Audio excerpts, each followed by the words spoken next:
Hi friends, எல்லாம் எப்படி இருக்கீங்க? நாங்கள் ரொம்ப சூப்பராக இருக்கோம் ஃப்ரெண்ட்ஸ். இன்றைக்கி நம்ம வீட்டில் பிரேக்ஃபாஸ்ட் லஞ்சு தான் பார்க்க போகிறீங்க. வாங்க வீடியோக்குள்ளே பார்க்கலாம். ஸ்கிப் பண்ணாமல் பாருங்கள் ஃப்ரெண்ட்ஸ். சுட சுட இட்லிக்கு தேங்காய் சட்னி தான், சுட சுட சோறு மதியத்துக்கு. அதுக்கப்புறம் தம்பி வந்து இன்றைக்கி தக்காளி தொக்கு தான் கேட்டாங்க, அதனால் தக்காளி தொக்கு தான் வச்சுருக்கோம். இங்கே பாருங்கள், ரொம்ப டேஸ்ட்டாக இருக்கும் ஃப்ரெண்ட்ஸ். கொஞ்சமாக ஊற்றி சாப்பிட்டோமே நல்லா டேஸ்ட்டாக இருக்கும். அதுக்கப்புறம் அதுக்கு தொட்டுக்க வந்து உருளைக்கிழங்கு வறுத்து தான் வச்சுருக்கோம் ஃப்ரெண்ட்ஸ். அது தம்பிக்கு ரொம்ப பிடிக்கும் அந்த உருளைக்கிழங்கும். அதனால் அவனுக்கு மட்டும்தான் ஃப்ரெண்ட்ஸ் இந்த உருளைக்கிழங்கு, நான் சாப்பிட மாட்டேன். அதுக்கப்புறம் அவனுக்கும் ஒரு வழியாக பேக் பண்ணியாச்சு. பேக் பண்ணும்போது கொஞ்சம் மேலே கொஞ்சம் குழம்பு ஊற்றினா கொஞ்சம் மதிய வரைக்கும் கொஞ்சம் நல்லாயிருக்கும் ஃப்ரெண்ட்ஸ்.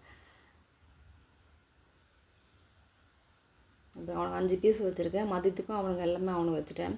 அப்புறம் அவனுக்கு ஸ்நாக்ஸ் பார்த்திங்கன்னா பாதாம், முந்திரி, திராட்சை, ஒரு நெல்லிக்காய் வச்சுருக்கேன். எல்லாமே ட்ரை ஃப்ரூட்ஸ் தான். அதுக்கப்புறம் நேற்று ஈவினிங் வந்து கொஞ்சம் வந்து நாங்கள் ஊருக்கு போக வேண்டியது இருந்தது ஃப்ரெண்ட்ஸ். வேலையாக இருந்தது. குழுவில் வந்து மீட்டிங் வச்சுருந்தாங்க, அதனால் அங்கே போயிட்டோம். அதனால் வீடியோ ஃபுல்லாக எடுக்க முடியல. எங்கள் வீடெல்லாம் கண்டிப்பாக ஒரு நாளைக்கு நான் ஃபுல் வீடியோ நான் எடுத்து போடுறேன் ஃப்ரெண்ட்ஸ். எங்கள் வீடு, எங்கள் ரூமு, என் ரூமில் என்னெல்லாம் திங்ஸ்லாம் நான் வச்சுட்டு வந்திருக்கேன், அதெல்லாம் கண்டிப்பாக உங்களுக்கு நான் ஷேர் பண்ணுறேன் ஃப்ரெண்ட்ஸ். அவ்வளோதான் ஃப்ரெண்ட்ஸ். இந்த வீடியோ பிடிச்சிருந்தா லைக் பண்ணுங்கள், ஷேர் பண்ணுங்கள், கமெண்ட் பாக்ஸில் கமெண்ட் பண்ணுங்கள். மறக்காமல் நம்ம சேனலை சப்ஸ்கிரைப் பண்ணிட்டு பாருங்கள் ஃப்ரெண்ட்ஸ். டாடா பாய்.